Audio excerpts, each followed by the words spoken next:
everybody. You're watching Vegan Starz, and I'm Maggie Sargent. I'm really excited today for our very special guest. I'm honored to have met him for the very first time today. His name is Clifton Roberts, and Clifton is the first presidential candidate with the Humane Party, which is a U.S. political party dedicated to the rights of all animals, not just humans. So today we're going to talk to Clifton a little bit about who he is and what he stands for. And I could not be more thrilled about the news that we could possibly have a vegan president. And Clifton is one of the most amazing, smart, great people I have ever met. So Clifton, thank you for being here. Absolutely. It's my pleasure, Maggie. Thank you for having me. It's such an honor. We just had a really nice lunch. We're at Olac, which is an amazing Vietnamese vegan restaurant downtown LA, and Clifton is visiting here from Sacramento, where he lives. That's right. So I drove all the way down here from Sacramento and drove with my son and stayed with some amazing friends, in particular a gentleman named Eddie Ma, who I'm sure you know Eddie as well. Yeah.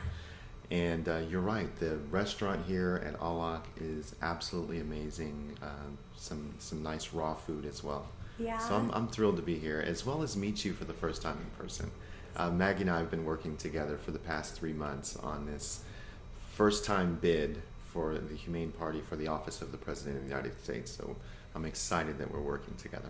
Absolutely. And some background for people that are watching this, about 4 or 5 months ago, I was thinking, I don't believe in any of the parties. I don't want to vote for these candidates.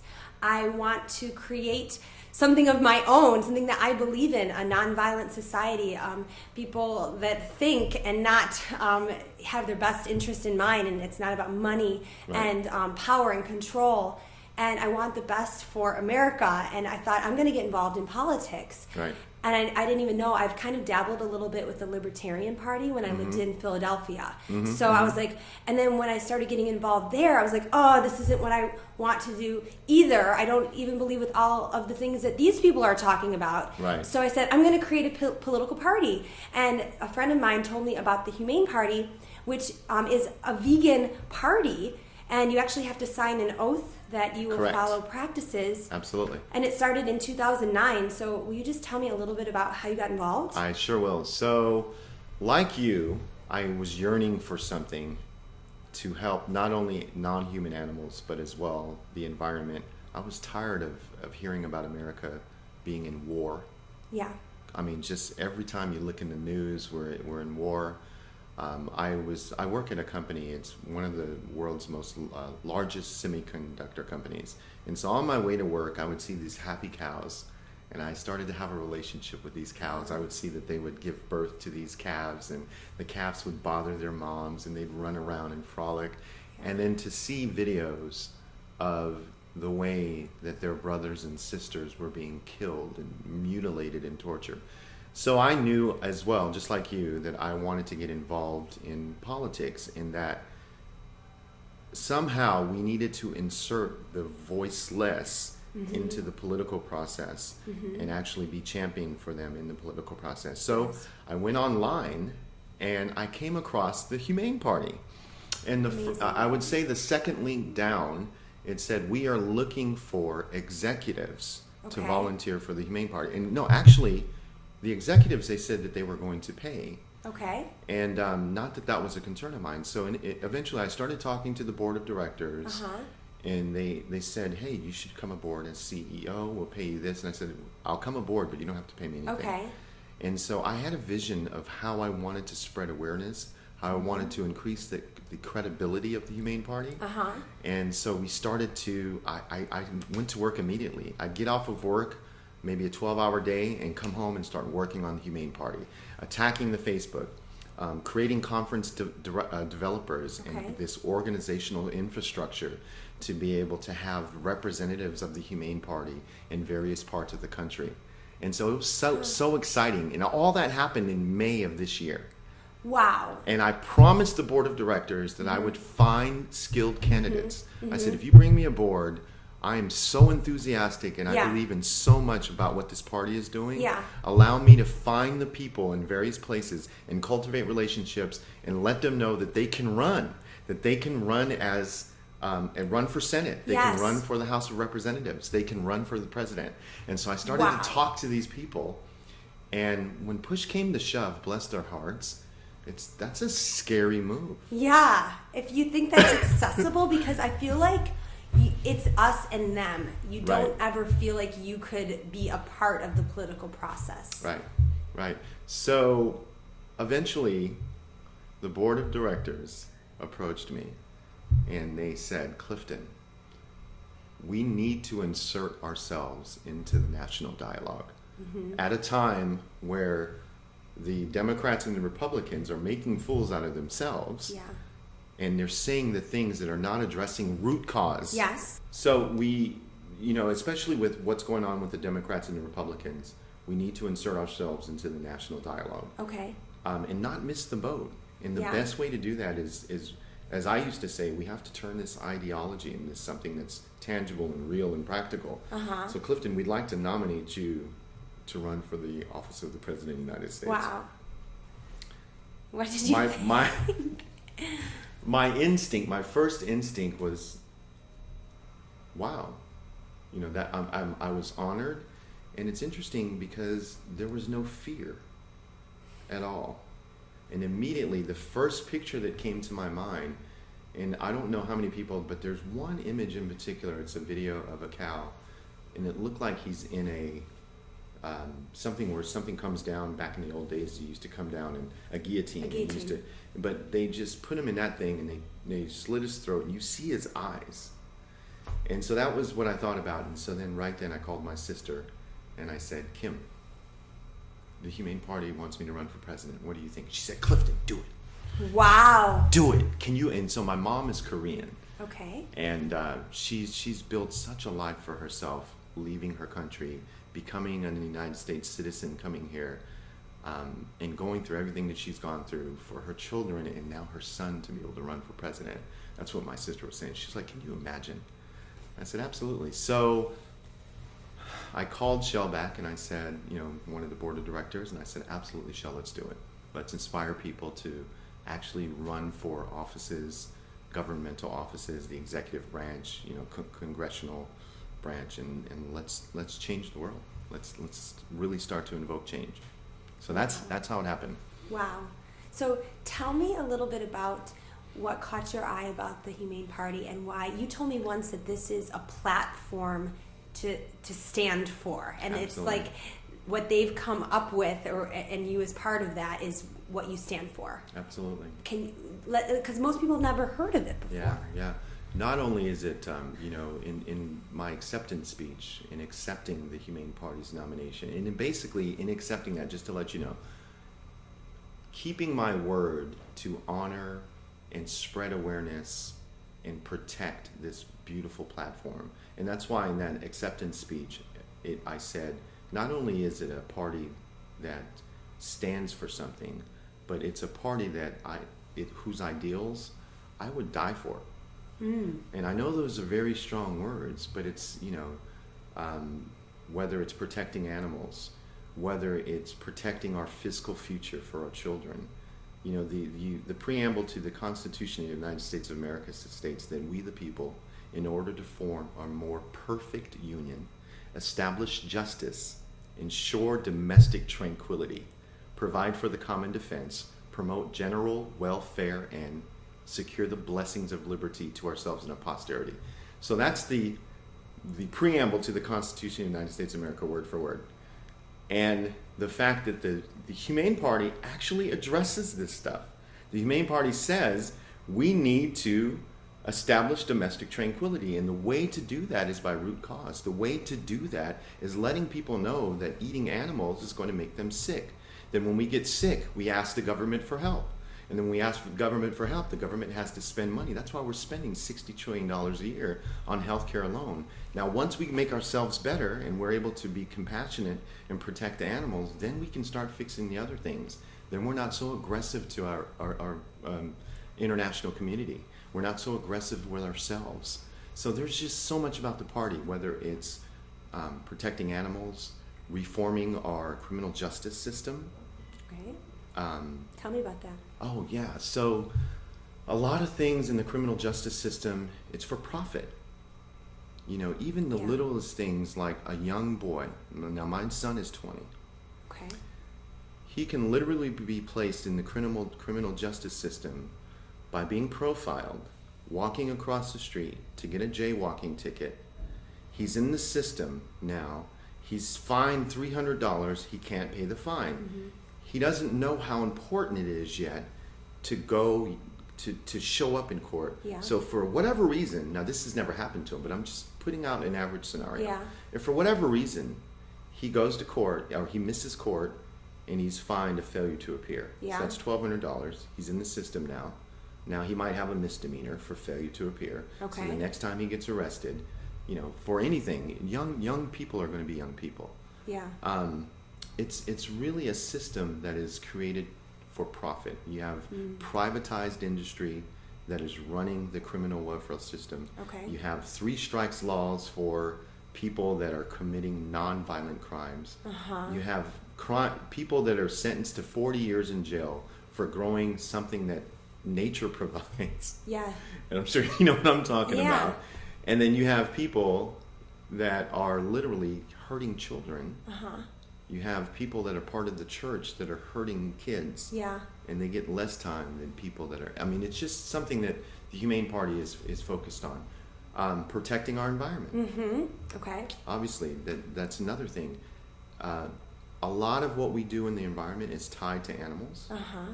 I would say 90% of it is tied to animals, whether it's climate change, Okay. whether it's wiping out 20 to 25% of our rainforests all around the world.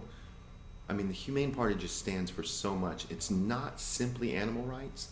In my view, and some people may differ with this opinion, but in my view, animal rights have so much to do with everything else in the Humane Party platform. And it's almost like a circle. So anyway, you can tell I'm really passionate and excited. No, about I love this. it. And my non-vegan friends, a lot of my vegan friends get it, but I've even heard them say, well, what's a vegan president got to do with anything? We're dealing with issues like ISIS and terrorism and huge national debt. How do you think like, how are you going to tackle those things? Absolutely. I'm so glad you asked me that, Maggie, because there was a young man on Facebook, and I believe his name is David Wentworth. And I was scanning through some of the responses that we as a campaign have received since announcing our bid for this run. Yeah. And one of the things that David pointed out is he said, well, just because he's a vegan doesn't mean that he deserves our support. And that's one thing I do want to clear up with our listeners. Okay. Is I am a presidential candidate that happens to be vegan first. Now, does that mean that I don't appreciate the support of the vegan community? Absolutely not. I love that the vegan community supports this effort. Yes. But I am first a United States citizen, then I'm a father, then I am a presidential candidate that happens to be vegan and very passionate about it. So it really doesn't have anything to do with vegan.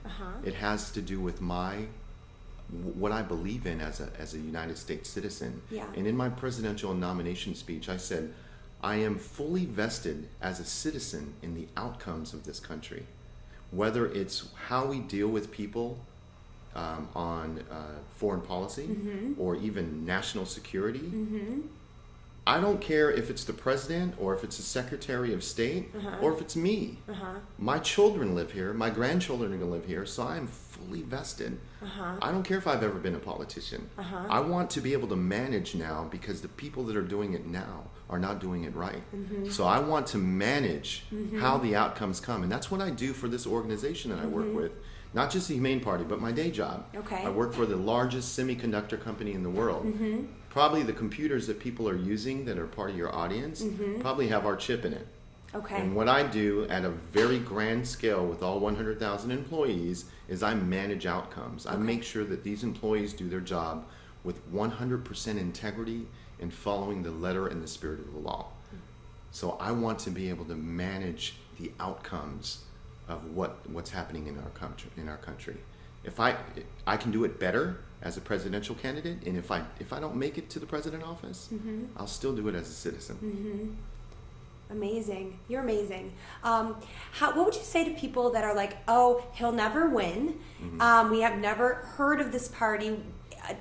Voting for Clifton would be taking away from one of the other candidates. Yeah, I've heard that a lot, and that's such an unfortunate position to be in, because the first thing I think that people can always consider is that it never hurts to become a better person.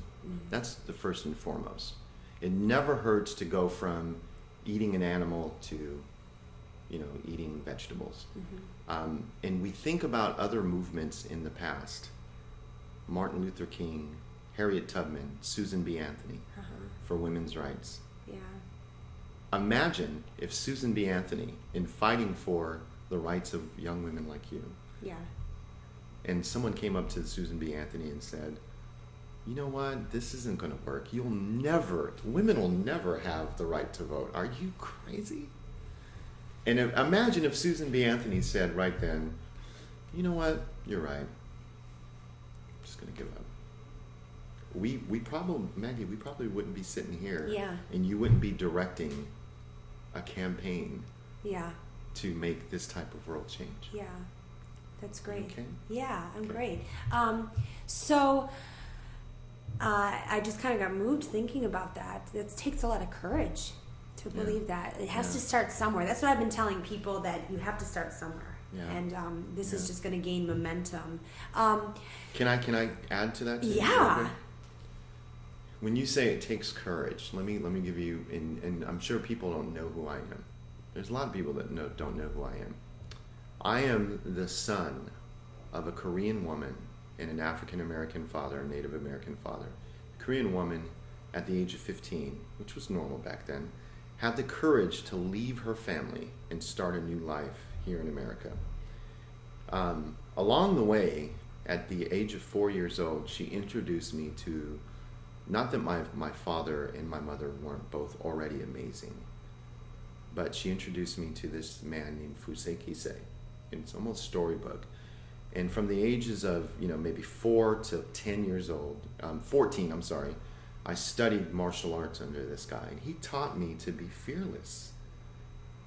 He taught me to be fearless. He taught me to protect my body.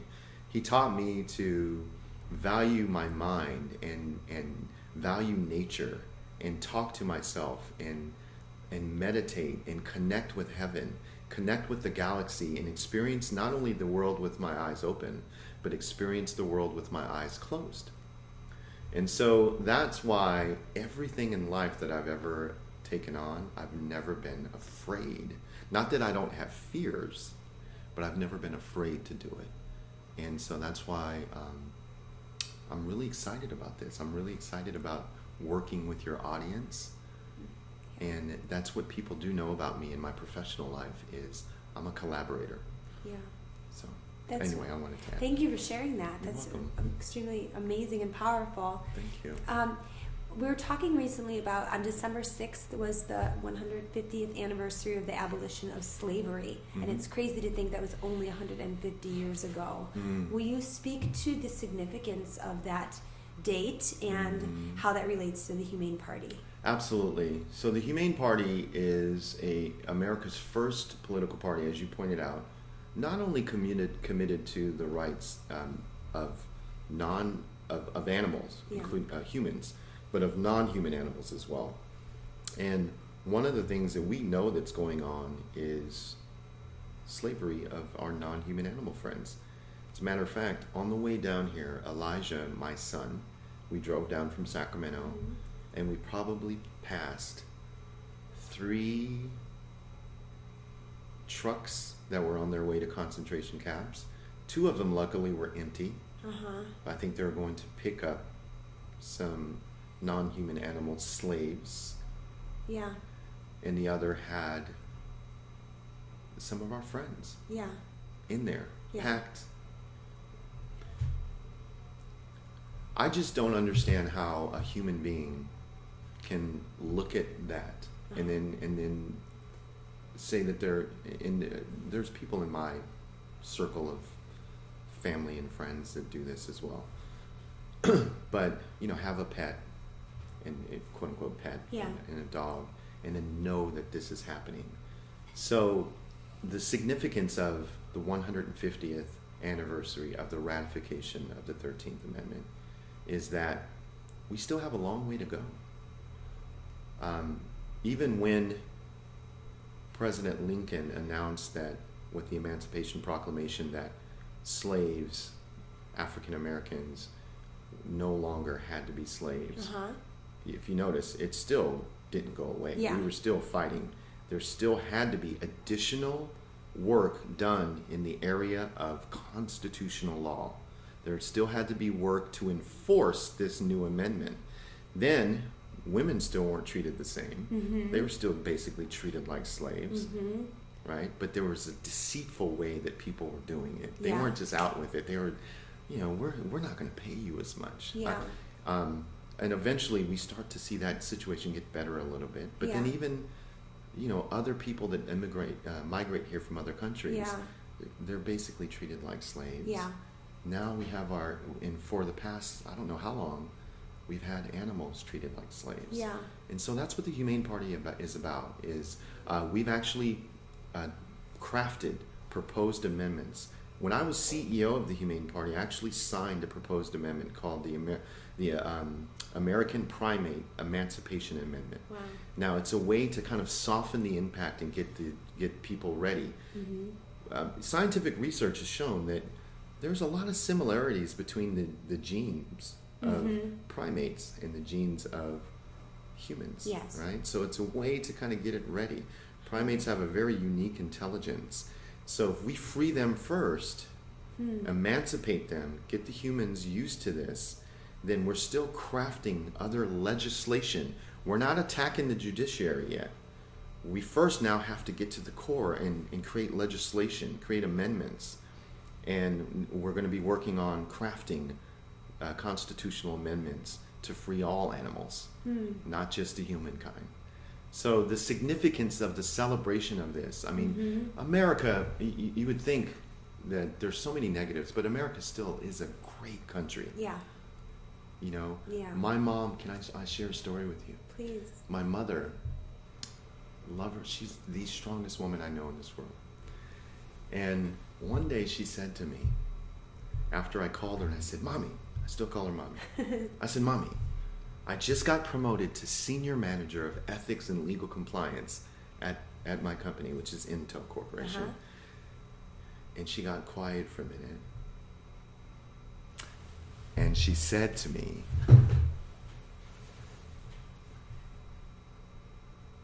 I'm so full, Clifton. And I said, what did you say, Mommy? She said, I'm so full. Wow. That she left her country. She's from this beautiful island called Jeju, right off the tip of South Korea. And she met my dad, and they made such a handsome couple. And they got married, and I was raised in Japan for a little bit on a military installation. But then we come here to America, and she's built this life, and she barely sees her family. And for her to say that she's full off of something that her children are doing is just such a proud moment for me. That is so beautiful. Thank you. Where does she live? She is near South Carolina, where your family is. So she's in North Carolina. Okay. Yeah. Awesome. Yeah. So, can I ask you some other questions about your views on things? Of course. All right. How would you convince, or what do you believe about the vaccine situation that's going on? So again, tying this to eliminating the torture, mutilation, and slaughter of all non-human animals. Yes. Vaccinations are closely tied to that.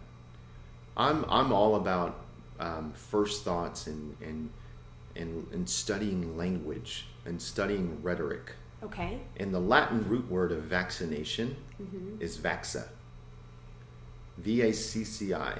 And don't take my word for it. If any of your listeners were to go to the internet, which I'm sure they're doing now, hope so, and they were to type in Latin root word vaccination, what does V-A-C-C-I mean? Okay. Vaxa is Latin for cow. Okay. So it's almost a situation to me where if I am producing something for Maggie to consume, and I know ahead of time that it's going to make Maggie sick, instead of me just doing the compassionate thing and saying, Maggie, you know what? Don't eat this. It's going to make you sick. Let me throw it away, or let me stop making it. Some greedy part of me says, you know what? Instead of telling Maggie that it's sick, why don't I make more money than just selling her this stuff and anticipating a drug? And I'm going to name it the very thing that's going to make her sick. That's what's happened with vaccinations.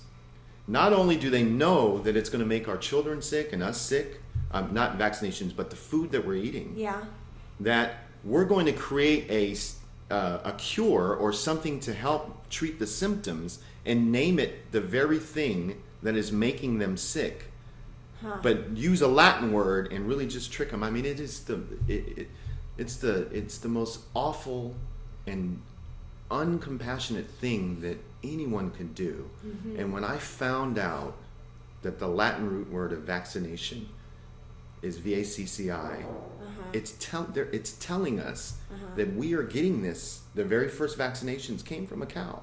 It was a big boil on the cow, and they took it out and they did some stuff and they injected it into someone, and then that someone, it basically helps prepare that person for what they know is going to go into their body. So what do I think about vaccinations? Simple answer, I think that they're terrible. I think that they're unnatural. I'm fighting right now that my daughter, who's never been vaccinated because she's been vegan since conception, that this California law is stating now that she has to get a vaccination. Okay. So that's my view. All right. What about the death penalty? I think the death penalty should be eliminated. Okay. I think the death penalty, so for example, I know someone that went to my high school, unfortunately, that ended up being convicted because he went to Chico State and he was on drugs, and he got a football scholarship there. It's one of the most amazing things that's happened to me. I'm like, really? And he got sentenced to death. But he ended up killing an elderly couple. He got sentenced to death, but he's still on death row. Okay. And that's a lot of times what happens is people that are sentenced to death, they'll, you go through all these appeals. You have that right to appeal, and if you have a good attorney, you can do that. You can appeal. My view is, just like with the 3 strikes law, I think our criminal justice system first is a system that should rehabilitate. Now, I'm not saying for people that kill people, I think that they should have a life punishment. But often, more than not, it's cheaper and less expensive to sentence somebody to life in prison than to sentence them to the death penalty, where you're paying for addressing appeals and addressing going back to court and addressing handling the media and not only that, I just don't think it's our right. Me as a human being, I think if the government sets a standard that they will not kill their own citizens, that they will punish citizens and dispense justice but not dispense death, I think it's going to change a lot. Okay. What about the legalization of marijuana? So the legalization of marijuana, I think the states are doing a good thing Okay. in adopting legalization of marijuana. I think we have so many use cases and case studies where marijuana, medically speaking, it's helping. It's helping children with cancer. It's helping senior citizens with arthritis and all sorts of people. So we're starting to see this movement by the states to legalize marijuana. As president, I think that it's a good opportunity for the federal government to help generate some revenue, and I think legalizing marijuana would be a great move. Great move, absolutely. Okay, I'm just firing off some thoughts I had. What about as a father, what do you think of the public education system? I think it needs to be revamped. Okay. I think the public education system needs to change as the times change. And I think that, give you an example. When we first settled here, the education system used to teach their children how to shoot guns, and they didn't necessarily teach them cursive writing. Well, no, they were teaching them cursive writing, but they weren't necessarily teaching them other type of writing. Okay. And it was really a kind of a function of what was going on in their immediate environment. Okay. It made sense. Uh-huh. Nowadays, with the immediate access to information, and what kind of opportunities a child has to really make themselves a business, or go into business, or leverage the internet to be a business person. I think we need to shift from curricula training, Okay. math, science, and present these as options so that a student can be a critical thinker, learn more how to think on their own, and invent things and create things versus us telling them what to do. Okay. So there's a way to do that, because I've seen it done in enterprise. Okay. We've seen enterprise engage with young children, Okay. and that very engagement is education enough. And I've seen young children actually create and invent things. We've hired at the corporation I work for, we've hired maybe 3 phenoms, children, that because of engagement, because of the way that they've engaged, that they're inventing things. They're starting businesses. That's great. Yeah, so I think definitely it needs an overhaul. Okay. Overall, though, we have some extremely smart children, Okay. including the ones I know. Yeah. But you're not partial. Now. Yeah, you know, that's right. Okay. What about your stance on national security? So my stance on national security is that we are a very aggressive nation. And to go back, a lot of people that know me know about this reference to this acronym I make about MEAT. Okay. Meat is, and this is based in fact, and you'll see the tie-in to national security. This is based in fact, Maggie. When you eat meat, when a person eats meat, they are eating M, the muscle, E, and epinephrine, Okay. A, of animal, Okay. T, tissue. Okay. Muscle and epinephrine of animal tissue, and that's basically what it is. When you and I are let's say we're walking down the street and someone jumps out with a crowbar and says, "Give me your wallet." Right away, our hormones go to work. Okay. Releases adrenaline, and epinephrine is a form of adrenaline that Okay. it come to our muscles, so our muscles are prepared to react. Okay. And we know whether we can take this person Yeah. and protect ourselves, Yeah. or which is fight, or do I need to run because there's no way I'm going to survive this situation, Okay. which is flight. Yeah. So that happens to animals. We know that. We know that whether they're being prodded and tortured or electrocuted or skinned alive, when they're being prepared to eat, epinephrine it's basically aggression that is injected into their muscles. Okay. So this is my own personal view. Okay. Okay. So therefore, we are a very aggressive nation.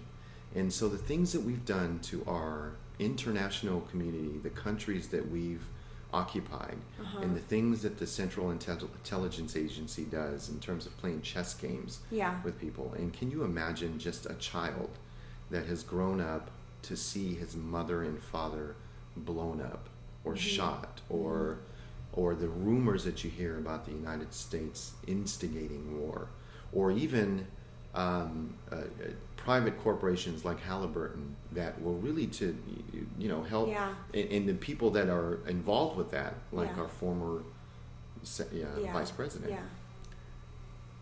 A lot of what we do in the space of war, it's done for profit motives. So when it comes to national security, I think, have you ever seen a president that is not afraid to actually go and have conversations with the people, not the elite, not going there, but actually go and have conversations with the people of other countries? I know it's going to be tough for the Middle East right now because Yeah. of what's going on with ISIS. Yeah. But I think we really need to get down to the root cause. And Uh-huh. I have an instinct about the root cause. Yes. You have children that are growing up where their life now is dedicated to attacking the people in their view that have attacked them, Yes.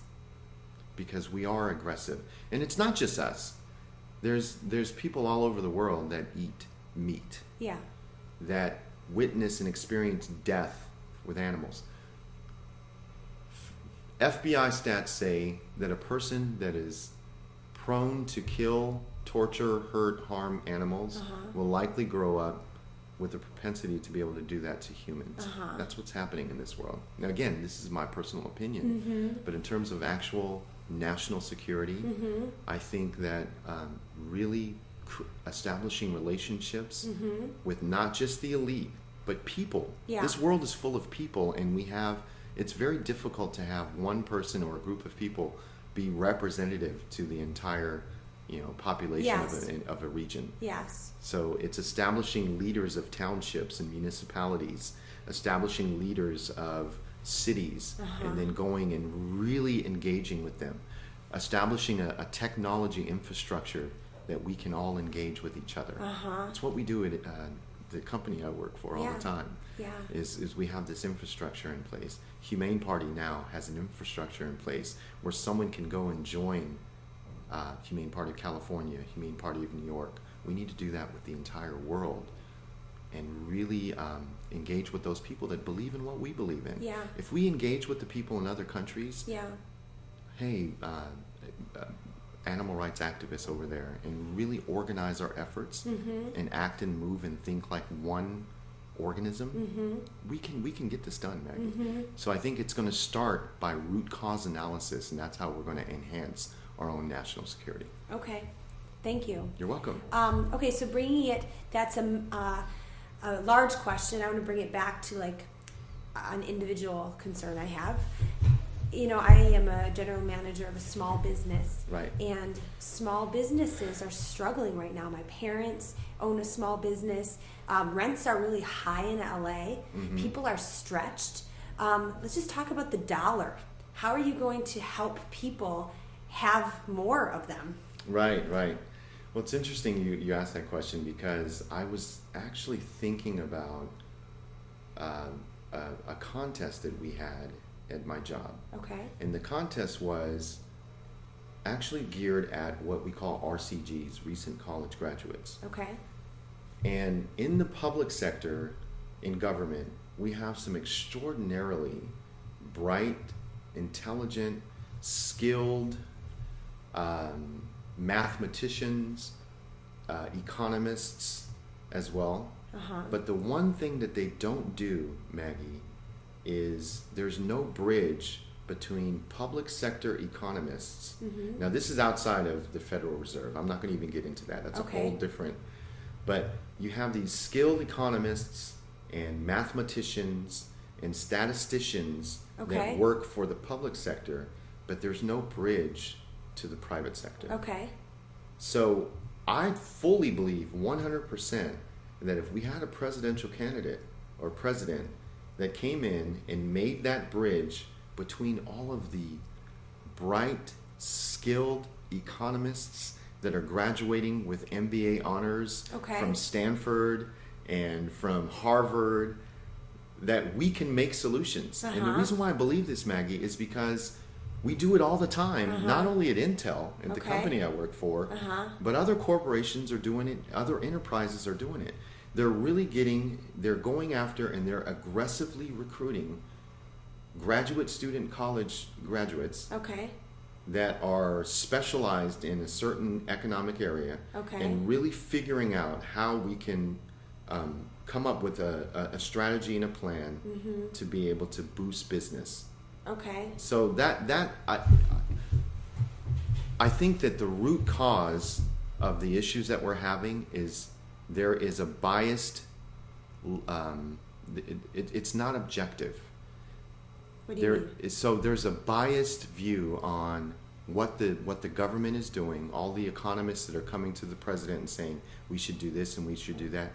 There's no tie-in to what's going on in the public. Wait, what are they biased against?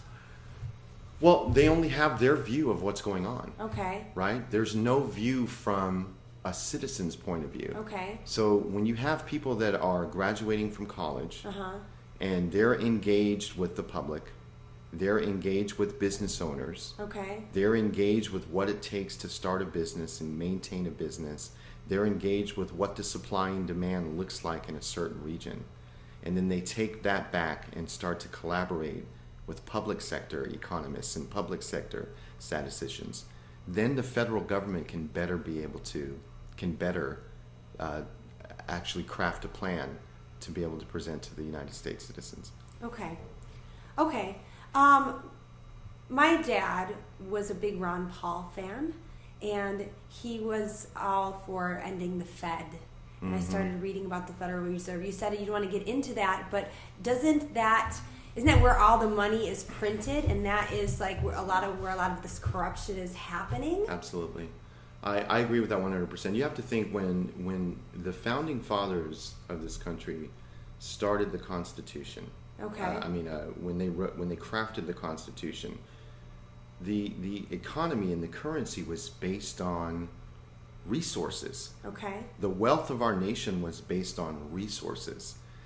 And it wasn't until the Federal Reserve was introduced, when banking came in, Okay. that this was transformed. So the constitutional money, based on the vision of the founding fathers, was based on how much gold does this country have, how much silver does this country have, how much copper, how much steel, how much, actual resources.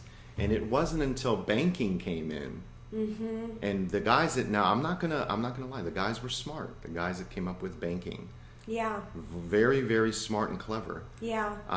But they started to introduce derivatives, and derivatives are something that it's exactly that. It's a derivative of what it is, that's actually makes our wealth. Okay. So, as president, it's my proposition that we slowly phase out this Okay. reliance on this one group of people who are so-called experts when it comes to. But it's gonna take some work. Yeah. Yeah, and again, it goes back to that. So earlier you heard me mentioning economists, Yeah. and statisticians and mathematicians. Yeah. We can't. That's why I said we cannot only focus on the ones that are public servants, because they're already bought. Yeah. They already serve a certain group of people, which is part of the government. Now we need to make the connections with people that, we need to pay them. We need to find the people that are talented, that are graduating, and really work on ways to phase out the Federal Reserve, or at least introduce constitutional amendments that allow for more representation within the Federal Reserve. So really get the vegans that are graduating within, and not just vegans, vegetarians, animal rights activists, or what Yes. have you, that are graduating from college with MBAs in economics, master's degrees in economics, or doctorate degrees in statistics. Yes. And then really working on these issues to have them be representative in the Federal Reserve, and then eventually just phase them out and go back to constitutional money, I gotcha. which is based on what we have here in the gotcha. United States. Okay. So I like what you're saying. It's not like a one paragraph answer. It's a complex problem that will It take is. time and a lot of minds and finding the right people to come up with that solution. Absolutely. It is. I think the short answer is we need to get rid of the Federal Reserve. Yeah. That's the short answer. But I think we have enough people that are very smart Yeah. here in the United States that we can work with. Absolutely. Thank you. You're welcome. Last question for as far as the platform is concerned. My friend who is not a vegan and is very pro-life, is like, oh, well, your guy must be pro-life since you don't want to kill any animals. How could you be for killing humans? And I remember I was like, oh, he's right. What do we do? So what do you think about abortion? So I am definitely, I definitely respect all life. I am pro-life. But the label of pro-life and then pro-choice, in my opinion, is something that divides us all. As a man, I'd like to say this as a man first to your viewers. As a man, I think that a woman's body is her temple and her temple alone. And that gives her the right to choose whatever she wants to do. However, as let's say I'm her friend or her mate or what have you, I would say, please do not abort.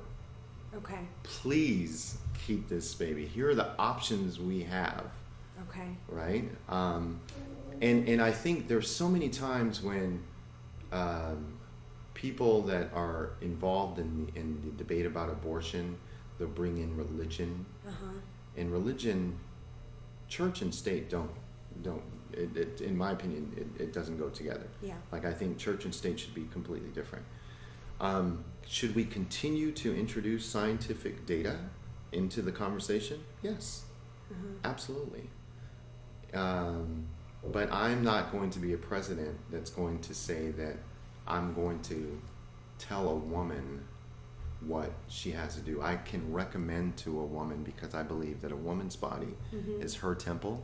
And I personally, as a president, would let them know that I value all life, especially a human life, especially a baby pig's life, especially a baby cow's life. And we are so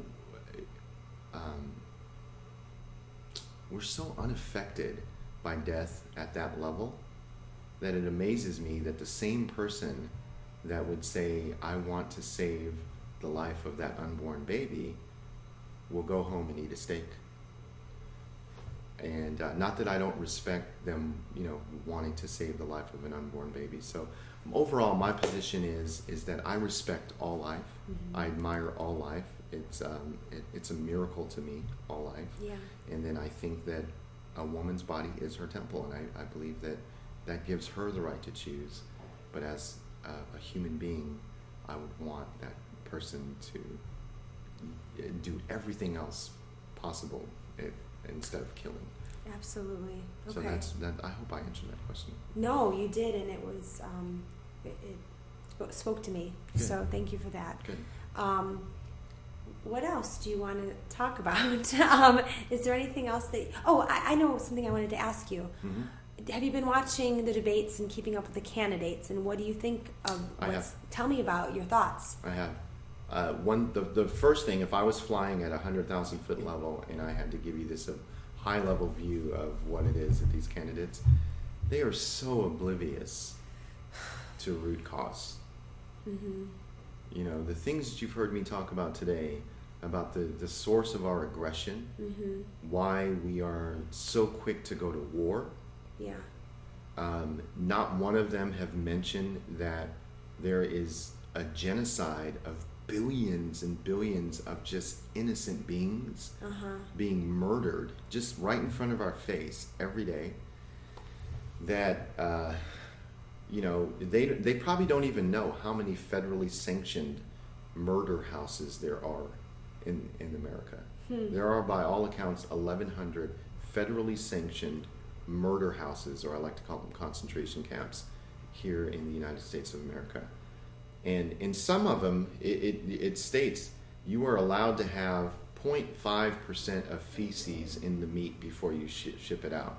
Or in a dairy farm, you're allowed to have 0.8% of pus in, it just amazes me that these candidates, they don't speak to what to me is some of the root cause, not just for our health. Yeah.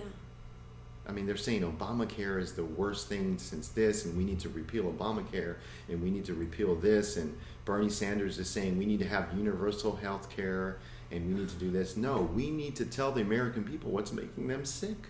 We need to tell them, look, you guys are killing yourselves. We have cancer, we have diabetes. This is all can be avoided if you stop eating the animal flesh, muscles. Like, you guys are killing animals for their muscles. And just stop. Stop that. Own your own health. Let's all work together and crowdsource with each other. Let's work together to be able to crowdsource with those people who have beat cancer. Let's show best practices, not practices. Doctors are just that. They practice medicine. Let's now work with your fellow citizens to learn best practices from your fellow citizens. So if you have a group of citizens over here that are vegan and 2 of them have actually beat cancer, which we hear, Maggie, we hear about this all the time. We hear about people that have been diagnosed with cancer and have reversed it and made it go away because of a change to their diet. Yeah. Let's connect our sick people with them and let's really help each other. You know, an alcoholic will never admit that he's an alcoholic. Usually it takes an intervention for an alcoholic to get some help or something very drastic to happen. Yeah. Well, a person that's sick is not going to admit. We've seen it all the time. Yeah. My father passed away from prostate cancer. For the longest time, he did not want to admit that the cancer of his prostate was from little pieces of meat getting stuck as they were passing through his body right by his prostate gland. Finally, he admitted it, and towards the end, he tried to change his diet, and he knew some of the things we talked about in his hospice bed, which was at his house, and we had the most wonderful time. We watched movies together, and I told him, I said, Daddy, it's okay, I got it now. You can go. I'm so jealous. I wrote him a poem. I said, I'm so jealous of what it is you're going to experience now. All the fear that you will no longer hear. The trip and the conversations with the oneness that you're going to have. I'm so jealous of that. So go ahead. I said, don't worry about Kim, my sister. I got her. Don't worry about your grandchildren. I got you, Dad. Go. But before he went, I told, he talked to me about it. He knew that it was what he ate. And so, but most people aren't going to admit it, so it's really going to take an effort from this community that is supporting us. But yeah, so that's my biggest observation about these debates. And we're going to see the same thing on the Democratic side. We've already seen hints of, I've been trying to reply to as much people as possible on social media that say, yeah, but Clifton's never going to win. Let's vote for so-and-so because some people have actually said this. He is the lesser of 2 evils. Yeah, I've seen that. Yeah. Serious? Yeah. So, we're going to see it where they're not going to address the root cause. Yeah. And can you imagine how refreshing it's going to be, and hopefully it is with our campaign. Yeah. That someone can just come out and tell the truth. Why? Okay, even if people don't want to believe me, I don't know you. No, I'm not talking about you. Yeah. I don't know. Why would I want to lie to you and say, after my father passed away from cancer, why would I lie and say, hey, stop eating meat and you'll get better? Yeah. Why would I lie to you about that? That is the absolute truth. Yeah. Yeah. So we'll continue to see these other presidential candidates develop rhetoric based on their constituency base, based on who is feeding them money and dollars to fund their campaign. We'll see that rhetoric. But with the Humane Party, you will not see that rhetoric. You will see truth. You will see compassion. You will see data-driven analytics. You will see us really using and leveraging the law to help our non-human animal friends. And I wish that I'd be able to get on a debate with those guys, and maybe one day it'll happen. And if not, we'll run for Congress, we'll run for Senate, and then we'll run again for president next time. And howfully by then we'll have an uprising of people that will just want to run. Wow. Okay. So speaking of campaign funding, how's the Humane Party doing? Like, how are you getting the word out there right now? Yeah, this has been a social media campaign. Okay. And it was a strategy that we came up with right away. Okay. And I think it's something even you as our campaign director, which by the way, just to let you guys know, Maggie is the official Clifton Roberts for 2016 president campaign director. So, and I think that, the beautiful thing about technology is that we can use it as a weapon of mass construction. Okay.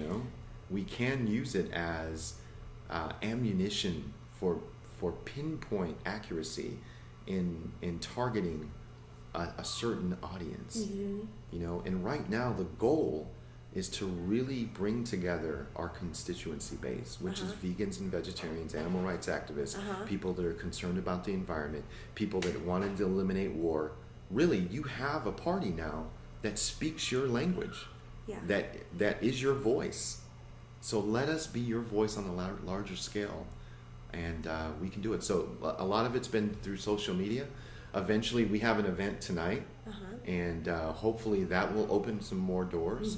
But it's really an organic, heartfelt, get to know who the Humane Party is, who their presidential candidate is, who future candidates are, through honesty, through integrity, through, Maggie, it was really, I'm sorry I'm using this word, but it was really cute because I accepted a friendship of one person, and unlike other presidential candidates, I want people that support this party to know that I'm just like you.